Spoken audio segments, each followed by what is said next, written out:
philosopher. Graham argues that since a person is truly happy only when doing something, the best life is a life that is full of activity. So what part of the argument would you say is this first sentence?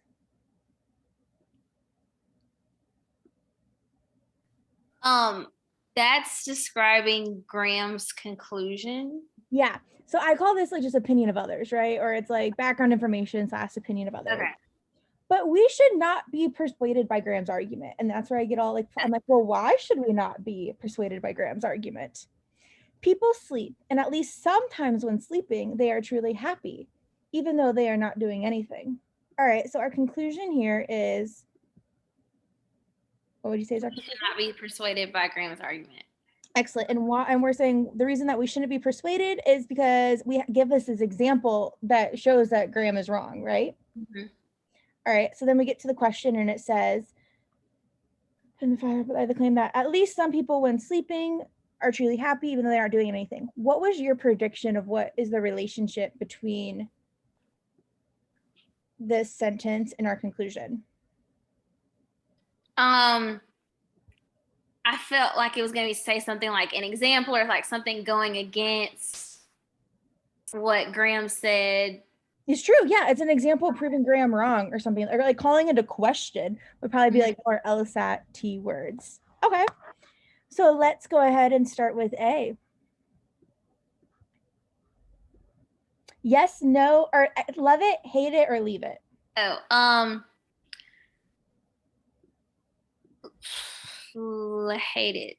Why do you hate it? Because it doesn't really fully describe the role, and whether like it's way worse than that. It's way worse than that.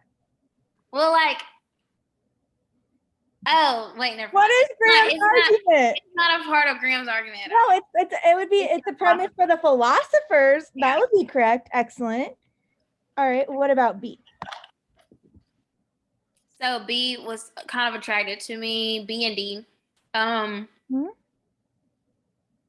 So I wasn't sure because like B says that the premise is false, and D basically says the conclusion is false. So I didn't know which one. Okay, so it is an example intended to show that a premise of Graham's argument is false. So let's go up to Graham's argument.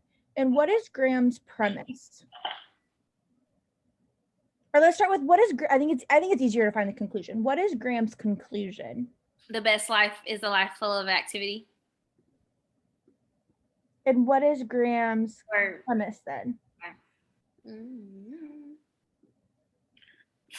I guess the premise is that a person is truly happy only when doing something. Yes.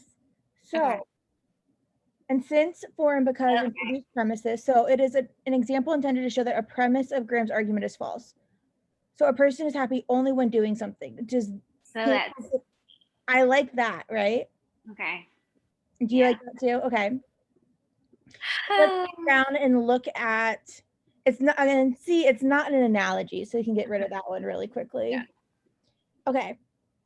Because like, do we use this to disprove the idea that the best life is a life that is full of activity?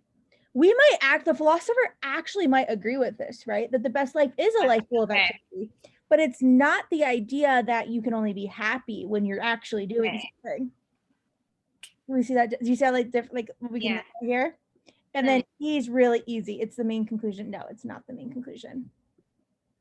How do you feel about that? So B is right. Oh yes, sorry. B is right. Yes, yes. Yeah, that makes sense.